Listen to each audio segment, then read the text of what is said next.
राघव जो सुनील का ड्राइवर है, सुनील को लेकर पार्क गया था। सूरज डूब चुका था, अंधेरा होने को था। राघव को पार्क में बने बेंच के पास पड़ा हुआ एक आईफोन मिला। पार्क से लगभग लोग जा चुके थे। 2-4 लोग इधर उधर भी दिख रहे थे। राघव ने इधर उधर देखा तो वहां बेंच के पास कोई नहीं दिखा। उसे लगा किसी का फोन छूट गया है। उठाकर देखा तो आईफोन स्विच ऑफ हो चुका था। राघव पार्क में लोग जो बचे थे उनसे पूछा कि आपका कुछ खोया तो नहीं है। लोगों ने मना कर दिया। राघव ने सोचा अगर पूछूंगा कि किसी का फोन छूट गया है तो कोई न कोई झूठ बोल ही देगा कि मेरा है। उसने फोन रख लिया। सोचा कि कल इसे चार्ज करके देख लूंगा। जो कोई कांटेक्ट नंबर होगा उस पर कांटेक्ट करके फोन वापस कर दूंगा। राघव जाकर फोन को चार्ज किया तो फोन एकदम ठीक था। आश्चर्य की बात, उसमें कोई भी कांटेक्ट नंबर सेव नहीं था। राघव ने यह सोचकर फोन रख लिया कि चलो हो सकता है यह मेरे ही नसीब में था,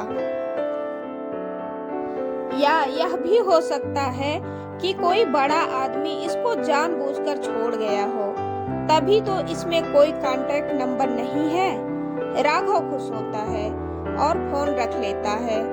राघव अपनी पत्नी को आईफोन के बारे में बताता है तो वह भी खुश होती है और कहती है, भला इतना महंगा फोन कोई क्यों छोड़ सकता है? इसमें कोई सिम और कांटेक्ट नंबर क्यों नहीं है?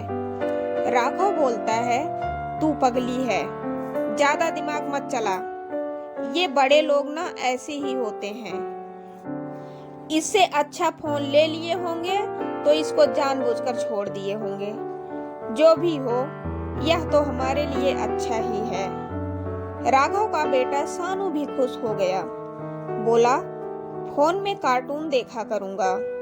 मेरे दोस्त लोग बताते हैं वह लोग मोबाइल में कार्टून देखते हैं। सानू दौड़कर दादा के पास गया। बोला, पापा बड़ा वाला मोबाइल लाए हैं, मैं तो अब उसी में कार्टून देखा करूंगा। दादा यह सोचकर खुश हो गए। मन में सोचे, चलो मैं भी इस मोबाइल में कुछ देर मनोरंजन कर लिया करूंगा। रात ज्यादा हो चुकी थी। घर के सभी लोग खाना पीना खाकर सो गए। रात में अचानक बबीता की नींद खुली तो देखा आईफोन में लाल लाइट जल रही है। देखते ही बबीता के होश उड़ गए। देखते ही देखते मोबाइल हवा में उड़ने लगी, गोल गोल घूमने लगी। बबीता की तो चीख निकल गई।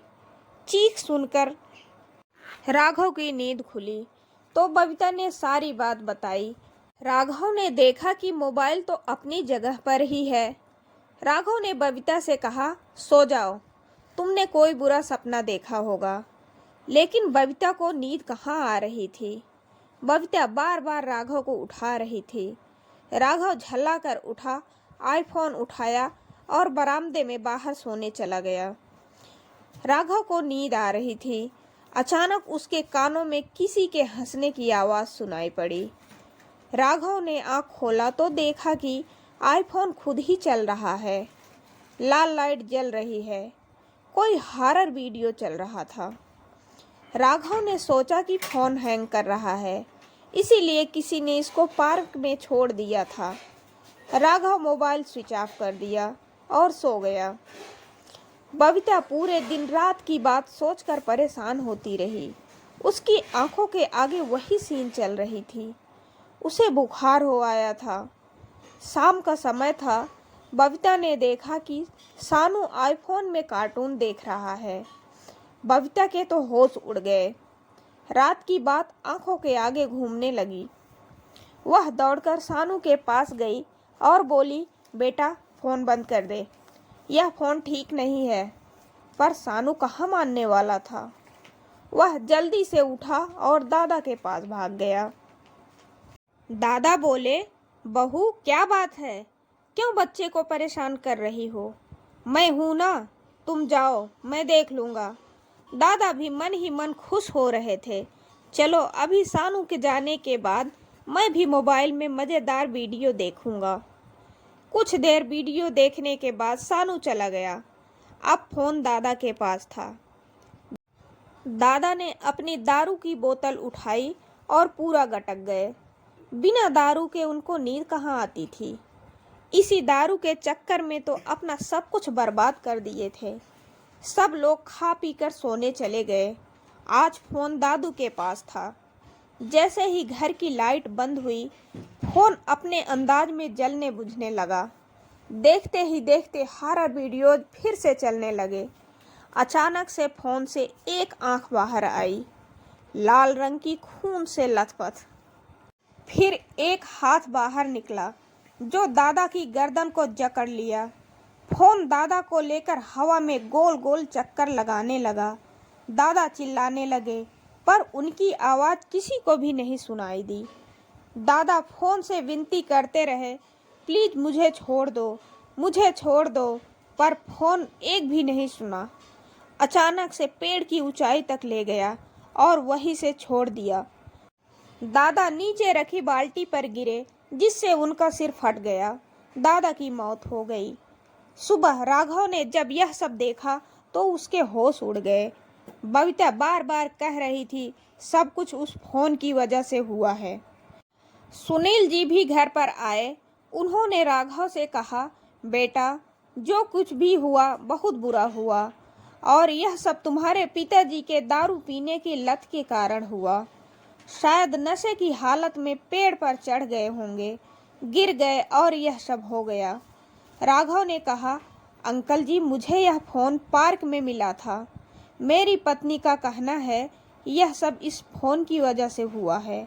मेरे पिताजी नहीं रहे, मैं यह फ़ोन भी नहीं रखना चाहता हूँ।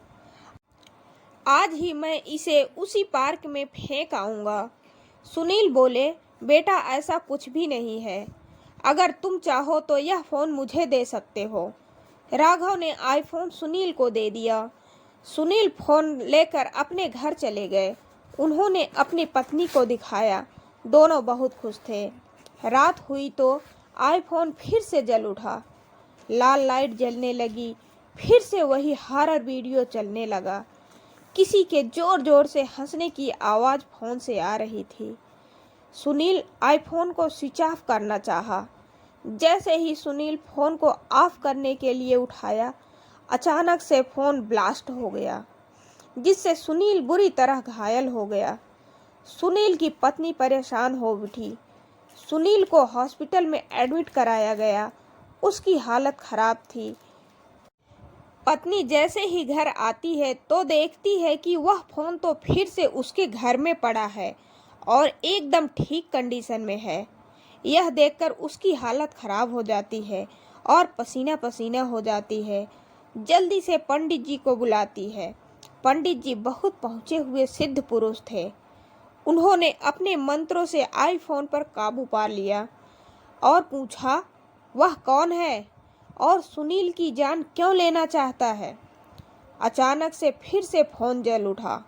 वही वीडियो फिर से चलने लगा जिसमें कोई लड़की चिल्ला रही थी, खून से लथपथ। लड़की का हंसता हुआ चेहरा बाहर आया। बोली, मैं वापस आई हूँ और हर एक का बदला लूँगी। पंडित जी ने पूछा, तुम कौन हो और सुनील जी की जान क्यों लेना चाहती हो। मोबाइल स्क्रीन पर एक लड़की का चेहरा उभर आया। वह बोली, मैं स्वाति हूँ। मैं और विकास काफ़ी दिन से लव रिलेशनशिप में थे। दोनों एक दूसरे के लिए काफ़ी इम्पोर्टेंट थे। हम दोनों का प्यार ऐसा था मानो दो शरीर और एक जान हो। एक दूसरे के सुख दुख में हमेशा खड़े रहने वाले लवर्स थे। मैं भी विकास को उतना ही प्यार करती थी। विकास गवर्नमेंट जॉब पाया था। उसी समय मेरा बर्थडे था। उधर मैं बर्थडे गिफ्ट का वेट करती रही और कॉल पर कॉल की, लेकिन विकास का फ़ोन नहीं उठा। मैं घबराहट से पागल हो गई। मैं विकास से मिलने उसके घर पहुंची। उसे गले लगा ली और बधाई भी दी, लेकिन विकास का बदला हुआ एटीट्यूड देखकर मुझे दुख हुआ। अब धीरे धीरे विकास मुझसे दूर होने की कोशिश कर रहा था। लेकिन मेरी आत्मा कभी गवाही नहीं देती थी कि विकास मेरे साथ ऐसा कर सकता है, लेकिन यही सच था। मुझे लगा अब विकास मुझे छोड़ देगा, तो मैं विकास को कैसे भी करके मनाई। वो मान भी गया। मैं विकास से शादी करने को कहने लगी। विकास शादी के लिए कुछ वक्त देने को कहा, तो मैं मान गई। एक दिन विकास ने मुझे रात में अपने कमरे में मिलने के लिए बुलाया। मैं विकास को खुश करने के लिए उसका ड्रीम आईफोन खरीदी और बस पकड़कर विकास के कमरे के पास रात 9 बजे पहुंची। विकास ने मुझे मारने के लिए अपने 3 दोस्तों को सेट किया था। चारों ने मिलकर मेरे साथ बदसलूकी करके मुझे मार दिया। इतने सालों से मैं बदले की आग में जल रही हूँ। इनकी तलाश में मैं दर दर भटकी हूँ। यह वही आईफोन है जिसे मैंने विकास के लिए खरीदा था। मैंने अपने 3 गुनाहगारों को मार दिया है। मेरा चौथा गुनाहगार सुनील है और मैं इसे भी वही दर्दनाक मौत दूंगी जैसा इसने मुझे दिया था। यह सुनकर सुनील की पत्नी के रूह कांप गए। वह बार बार अपने सुहाग की भीख मांगती रही, लेकिन आत्मा कहाँ मानने वाली थी। उसने सुनील को भी मार दिया। पंडित जी मंत्रों का जाप करते रहे और लड़की की आत्मा अपने आप आईफोन से निकलकर चली गई और देखते ही देखते सुंदर सा दिखने वाला आईफोन कबाड़ में बदल गया। तो दोस्तों, आपको ये कहानी कैसी लगी कमेंट करके ज़रूर बताइएगा, और वीडियो को अगर आपने अभी तक लाइक नहीं किया तो प्लीज़ लाइक कर दीजिए, और चैनल पर नए हैं तो चैनल को सब्सक्राइब करके बेल आइकन को ऑल पर सेट कर लीजिए। वीडियो को पूरा देखने के लिए आपका दिल से धन्यवाद।